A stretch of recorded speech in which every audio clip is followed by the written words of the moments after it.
Hi, this is Ankita. तो आज का हमारा टॉपिक है फंडामेंटल फोर्सेस इन नेचर। हमारे पास 4 बेसिक फोर्सेस इन नेचर है। First is gravitational force, second is electromagnetic force, third one is strong nuclear force and fourth is weak nuclear force. तो हम इनके बारे में आज एक एक करके पढ़ेंगे। First one is gravitational force. Gravitational force में सर आइजैक न्यूटन ने बताया था कि कोई भी चीज़ यूनिवर्स में अगर एक दूसरे को वो अट्रैक्ट कर रही है, वो तो किसकी वजह से कर रही है? वो कर रही है ग्रेविटी की वजह से।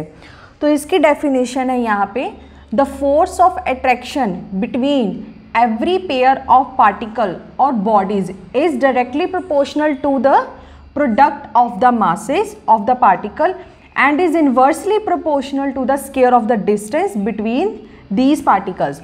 डेफिनेशन कहने का मतलब क्या है? Force is directly proportional to what?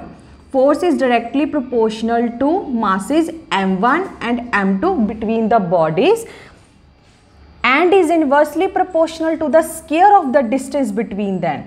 Means कि जो इन bodies के बीच में distance है that is r and ये क्या है?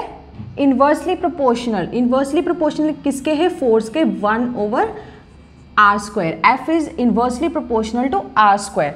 तो आप अब इजीली इसको समझ सकते हो। The force of attraction between every pair of particles और bodies is directly proportional to the product of the masses and is inversely proportional to the square of the distance between these particles. तो हम इसके बारे में अब करने जा रहे हैं ग्रेविटेशनल कांस्टेंट के बारे में। इसमें मैं कंसीडर कर रही हूँ 2 particles that is A and B and उनका रिस्पेक्टिवली मास क्या है? m1 and m2 and r is the distance between these 2 bodies.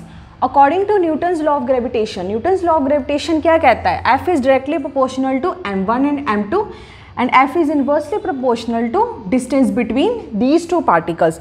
जब इन दोनों इक्वेशंस को हम कंबाइन करते हैं तो हमारे पास क्या निकल के आता है? f is directly proportional to m1 m2 over R square.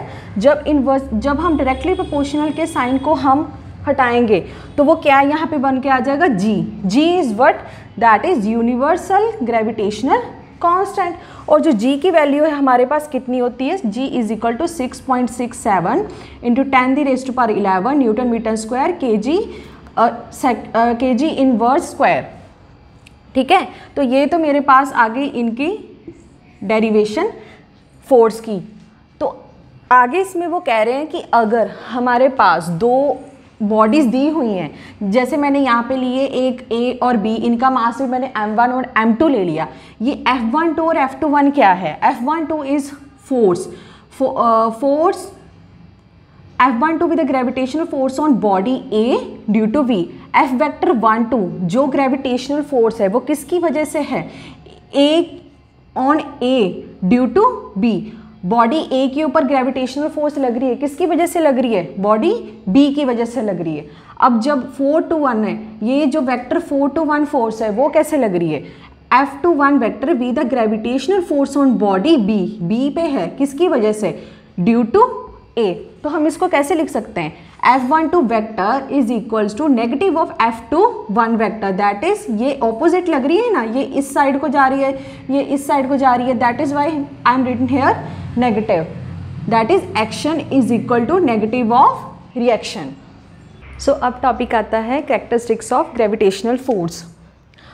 First characteristic हमारे पास यहाँ पे क्या दी हुई है? It form an action and reaction pair. Action and reaction pair का मतलब क्या था? मैंने पिछले टॉपिक में आपको करवाया था कि जो फोर्स लग रही थी F12 vector F21 vector that is force on A due to B and force on B due to A, ये क्या था हमारे पास? Action and reaction pair. Second it is a central force. Central force कहने का मतलब है कि जो 2 बॉडीज़ होती हैं उसमें जो ग्रेविटेशनल फोर्स होती है वो कहाँ पे लगती है? वो सेंटर पे लगती है, मतलब कि इन पे सेंटर पे काम करती है वो दोनों की gravitational force. Third one it is independent of the nature of the intervening medium. Means कि ये 2 इवेंट्स के बीच में जो अक्रेंस हो रही है उनसे ये इंडिपेंडेंट होता है, उन पे डिपेंड नहीं कर रहा। Fourth it is a long range force. Long range force कहने का मतलब है कि जो सन है और अर्थ है वो एक दूसरे के साथ हेल्ड टुगेदर। वो कैसे?